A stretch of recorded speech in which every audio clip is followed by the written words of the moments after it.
ଆଜିର ପ୍ରସଙ୍ଗ ହେଉଛି ପରପ୍ରେମୀ ଠାକୁର ଅନୁକୂଳଚନ୍ଦ୍ରଙ୍କର ପୁରୀ ଆଗମନ। ମୋ ସଂକ୍ଷେପରେ ଟିକେ ଟିକେ ତା ସକାଳୁ କହିଯିବି କାରଣ ଏ ସବୁ ଟିକେ ନୂଆ ଭାଇମାନେ ଅଛନ୍ତି। ଆପଣ ମାନେ ସବୁ ଜାଣିଛନ୍ତି ନେତାଜୀ ସୁଭାଷ ଚନ୍ଦ୍ର ବୋଷଙ୍କର ପିତାମାତା ଜାନକୀନାଥ ବୋଷ ଆଉ ପ୍ରଭାବତୀ ଦେବୀଙ୍କ ପ୍ରାର୍ଥନାରେ ସେଦିନ ପାବନ ସତ୍ସଙ୍ଗ ଆଶ୍ରମରୁ ପରମ ପ୍ରେମ ଶ୍ରୀ ଠାକୁର ଅନୁକୂଳଚନ୍ଦ୍ର ପୁରୀ ଆସିବା ପାଇଁ ସମ୍ମତି ପ୍ରଦାନ କରିଥିଲେ। ପ୍ରାର୍ଥନା କରିଥିଲେ ମା ଯେ ଆମେ ଚାହୁଁଛୁ ଆପଣ ଓଡ଼ିଶା ଶ୍ରୀକ୍ଷେତ୍ର ପୁରୀଧାମକୁ ଯିବା ପାଇଁ ଆମେ ଚାହୁଁଛୁ। ତେଣୁ ଠାକୁର ତାଙ୍କୁ କହିଥିଲେ ଆରେ ମୋର ଯିବା ତ ଅସୁବିଧା ହବ, ମୁଁ ଯିବା ପାଇଁ ରାଜି। ମୁଁ ଗଲେ ମୋ ସହିତ ଶହ ଶହ ସଂଖ୍ୟାରେ ଗୁରୁ ଭାଇମାନେ ଯିବେ, ତାଙ୍କର ରହିବା ଖାଇବା ଏସବୁ ଦାୟିତ୍ୱ ନେବା ଏ ତ ବୋଷ ଦମ୍ପତିଙ୍କ ପକ୍ଷରେ ଅସୁବିଧା ହେଇଯିବ, ମୁଁ କେମିତି ଯିବି? ପିତାମାତା ତାଙ୍କର କହିଥିଲେ ବୋଷ ଜାନକୀ ବସୁ ଆଉ ତାଙ୍କ ପ୍ରଭାବତୀ ଦେବୀ ହାତ ଯୋଡ଼ି କହିଲେ ଠାକୁର ଆମେ ସେଥିପାଇଁ ପ୍ରସ୍ତୁତ ଅଛୁ, ଆମେ ଭକ୍ତଙ୍କର ସେବା କରିବୁ, ତା ପାଇଁ ଯେତେ ଅର୍ଥ ବିନିଯୋଗ ହଉ ତା ଏ ସୌଭାଗ୍ୟ ତା ଭାଗ୍ୟରେ ଜୁଟେ ନାହିଁ, ଆମେ ପ୍ରସ୍ତୁତ ଅଛୁ, ଆପଣ ପୁରୀ ଚାଲନ୍ତୁ। ଠାକୁର ଖୁସିରେ ରାଜି ହୋଇଥିଲେ ଏବଂ ସେ ପୁରୀ ଆସିଥିଲେ ଏବଂ ତାଙ୍କ ସହିତ ପୁରୀ ଆପଣ ଜାଣିଛନ୍ତି ଠାକୁର ଆସିଥିଲେ, ତାଙ୍କର ମାତା ପଦ୍ମିନୀ ଦେବୀ ଆସିଥିଲେ, ବଡ଼ମା ଆସିଥିଲେ, ଠାକୁର ପରିବାର ସମସ୍ତେ ଆସିଥିଲେ।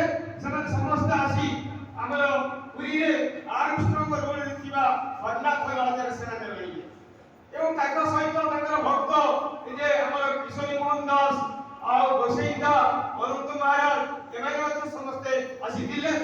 ଖାଲି ସେତିକି ନୁହଁ, ତାଙ୍କ ଯୋଉ ସଂକୀର୍ତ୍ତନ ଦଳ ମାନେ ସମସ୍ତେ ଆସିଥିଲେ ଏବଂ ବେଲେଘାଟର ଗୋଟେ କନସେପ୍ଟ ପାର୍ଟି ରହିଛି ଯୋଉମାନେ ସବୁ ସଂକୀର୍ତ୍ତନରେ ତାଙ୍କର ବିଭିନ୍ନ ବାଦ୍ୟ ବଜେଇ ସେ ସଂକୀର୍ତ୍ତନକୁ ଆହୁରି ଆକର୍ଷଣୀୟ କରନ୍ତି।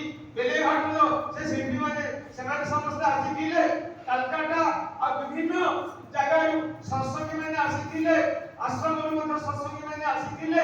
ସେମାନଙ୍କର ରହିବା ପାଇଁ ଖାଲି ହରନାଥ ଲଜ ନୁହେଁ, ଆଉ ତିନିଟା ବଡ଼ ବଡ଼ ଘର ନିଆଯାଇଥିଲା।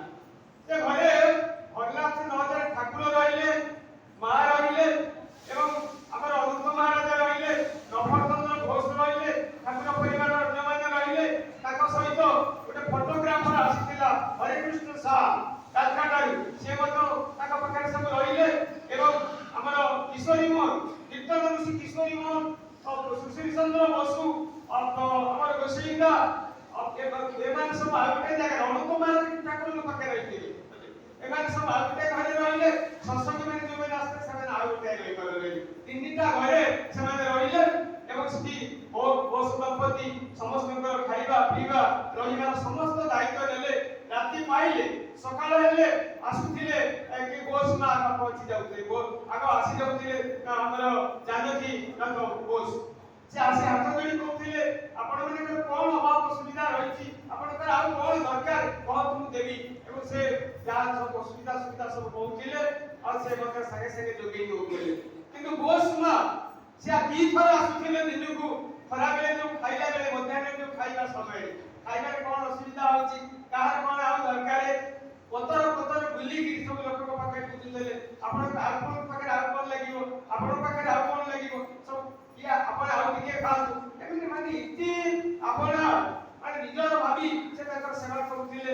ଖାଲି ସେତିକି ରାତିରେ ଖାଇ ବସିଲା ବେଳେ ସେମାନେ ମଧ୍ୟ ଆସି ସେଇ ବୋଷମା ସେ ମଧ୍ୟ ତାଙ୍କର ଯତ୍ନ ନେଉଥିଲେ। କାରଣ ଯତୀନ୍ଦ୍ରନାଥ ବସୁ କହନ୍ତି ଯେ ସେ ଆମେ ସବୁ ଭୁଲିଯିବୁ କିନ୍ତୁ ସେ ବୋଷ ଦମ୍ପତିଙ୍କର ଯୋଉ ଆତିଥ୍ୟ ତାଙ୍କର ଯୋଉ ଅତିଥି ସେବା ଆମେ ଏପର୍ଯ୍ୟନ୍ତ ମଧ୍ୟ ଭୁଲି ପାରିବୁ ନାହିଁ, ଏଭଳି ଯତ୍ନ ନେଉଥିଲେ। ସକାଳେ ଠାକୁର ଏ ଯୋଉ ରହିଥିଲେ ହରନାଥ ଲଜରେ ତାଙ୍କର ନିତ୍ୟ ପ୍ରାତଃକୃତ୍ୟ ସାରି ଗୋଟେ ବେଞ୍ଚ ପଡିଥିଲା ପ୍ରାଙ୍ଗଣରେ ଅଗଣାରେ, ସେଇ ହରନାଥ ଲଜରେ ଠାକୁର ବସୁଥିଲେ, ସେ ବେଞ୍ଚରେ ବସୁଥିଲେ ଏବଂ ସେ ଡାକୁଥିଲେ ଯତୀନ୍ଦ୍ର। ଯତୀନ୍ଦ୍ର ସେ ମାନେ ପ୍ରଥମେ ଆମର କିଶୋରୀ ମୋହନ ଦାସ ସେ ତାଙ୍କର କୀର୍ତ୍ତନ ଦଳ ନେଇକି ସକାଳ ବେଳାଟା ସେ ନଗର ପରିକ୍ରମା କରିକି କୀର୍ତ୍ତନ କରୁଥିଲେ। କିଶୋରୀ ମୋହନ ଦାସ ତାଙ୍କ ଦଳ ନେଇକି ଶେଷରେ ଦ୍ୱିପ୍ରହର ବେଳକୁ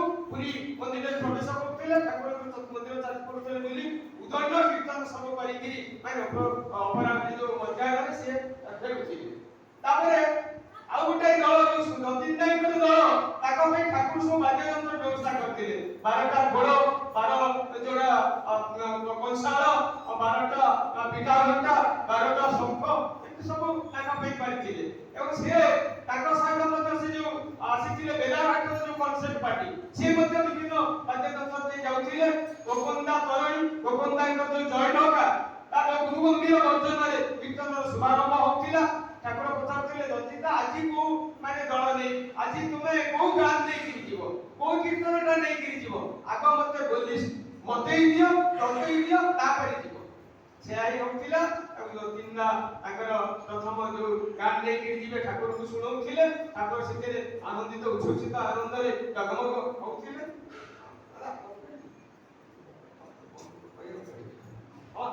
ତାହେଲେ ମୁଁ ତ ସେଇ ପୁରୁଣା ପଇସା ନାହିଁ। ତାହେଲେ ସମୟ ହେଇଯାଉଛି। ସେ କୀର୍ତ୍ତନ ସବୁ ଚାଲିଥିଲା, ମୁଁ ତାକୁ ଏଡିଟ୍ କରିଦଉଛି, ଟିକେ ଆଉଥରେ କହୁଛି। ଆଚ୍ଛା, ସେ ଠାକୁର ସେତିକିବେଳେ ଯୋଉ କୀର୍ତ୍ତନ ଲୀଳାଟା ଚାଲିଥିଲା, ମାନେ କୀର୍ତ୍ତନ ସହିତ ସେମାନେ ଠାକୁର ମଧ୍ୟ ସମୁଦ୍ର ସ୍ନାନ କରିବାକୁ ଯାଉଥିଲେ। କିଛି ତୁମୂଳ କୀର୍ତ୍ତନ ହଉଥିଲା। ସମୁଦ୍ର ସ୍ନାନ ମାନେ କିଛି ଦିନ ପରେ ଠାକୁର ବନ୍ଦ କରିଦେଲେ। ତାପରେ ସମୁଦ୍ର ଜଳ ନେଇକି ଠାକୁର ସେଠି ଅନ୍ନାଥର ଲହରରେ ସ୍ନାନ କରୁଥିଲେ। ଥରେ ଠାକୁର ଏମିତି ଯାଇଛନ୍ତି ସମୁଦ୍ର କୂଳରେ ସକାଳୁ ବୁଲିବା ପାଇଁ କଡ଼ମ ପଦାରେ, ଏଠି ଚାଲୁ ଚାଲୁ ସାକ୍ଷୀ ଗୋପାଳ ବାଟ ଦେଇକି ପଳେଇଗଲେ। 7 ମାଇଲ ଦୂର ସାକ୍ଷୀ ଗୋପାଳ ପଳେଇଗଲେ। ଏ ସମସ୍ତେ ଦିନ ସାରା କୁଆଡେ ଗଲେ, ଠାକୁର କୁଆଡେ ଗଲେ ଖୋଜି ଖୋଜି ମାନେ କୁନ୍ଦା କୁଟା ପଡିଗଲା, କନ୍ଦମବାଳି ପଡିଗଲା। ଠାକୁର ଆଜି କୁଆଡେ ଗଲେ କାହାକୁ କିଛି କହିନାହାନ୍ତି। ସେ ତ ନକହି କୁଆଡେ ଯାଉଥିଲେ। ଠାକୁର ସାକ୍ଷୀ ଗୋପାଳ ଗଲେ, ସନ୍ଧ୍ୟା ବେଳକୁ ଫେରିଲେ, ଠାକୁରଙ୍କୁ ଦେଖିଲେ, କିନ୍ତୁ ସମସ୍ତେ ହଦାହଦ ଫେରି ପାଇଲା ବେଳେ ସମସ୍ତେ ଏସବୁ ହେଲେ ଆନନ୍ଦିତ ହେଇଗଲେ। ଠାକୁର ସାକ୍ଷୀ ଗୋପାଳ ଯାଇଥିଲେ ସେଇ ସମୟରେ।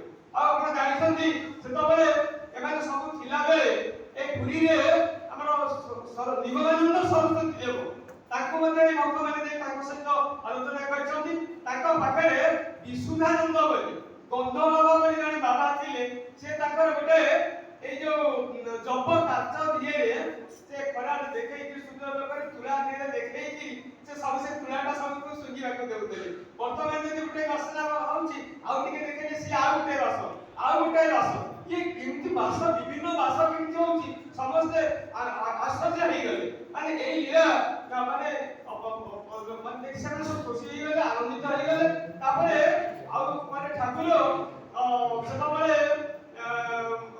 ମା ବଡ଼ ମା ଏ ଯୋଉ ଠାକୁରଙ୍କର ପୁରୀରେ ରହିକି ସେ ଦେଖିଲେ ଏ ଯୋଉ ଆନନ୍ଦ ବଜାର ହଉଛି, ସେ ଆନନ୍ଦ ବଜାର ସେ ମଧ୍ୟ ମାନେ ସେ ଯୋଉ ସତ୍ସଙ୍ଗର ଯୋଉ ଚାଲୁଥିଲା ପ୍ରସାଦ ସେବନ ତାକୁ ଆନନ୍ଦ ବଜାର ନାମକରଣ କଲେ। ଏବଂ ଯୋଉ ସତ୍ସଙ୍ଗୀ ମାନେ ସବୁ ଥିଲେ ସେ ସତ୍ସଙ୍ଗ ଦୀକ୍ଷା ନେଇଥିଲେ ସେମାନଙ୍କୁ ସତ୍ସଙ୍ଗୀ କୁହାଗଲା। ସେ ଅନୁଷ୍ଠାନକୁ ସତ୍ସଙ୍ଗ କୁହାଗଲା। ସେ ପ୍ରାୟ 2 ମାସ କାଳ ପାଖାପାଖି ଆସିଥିଲେ। ତ ମାନେ ଜାନୁଆରୀ 2 ତାରିଖରେ ତାଙ୍କର ଆରମ୍ଭ କରିଥିଲେ ଏବଂ ଫେବୃଆରୀ 1923 ମସିହା ଫେବୃଆରୀ 24 ତାରିଖରେ ସେମାନେ ରିଟର୍ନ କରିଥିଲେ, ପ୍ରତ୍ୟାବର୍ତ୍ତନ କରିଥିଲେ। ଏଭଳିକି ବସୁଦମ୍ପତି ତାଙ୍କର ବାଟ ଖର୍ଚ୍ଚ ମଧ୍ୟ ଦେଇଥିଲେ। ଆଉ ଗୋଟେ ସେଠି କୀର୍ତ୍ତି, ଆମ ଓଡ଼ିଶାର ଗୋଟେ କୀର୍ତ୍ତି ତ ରହିବ।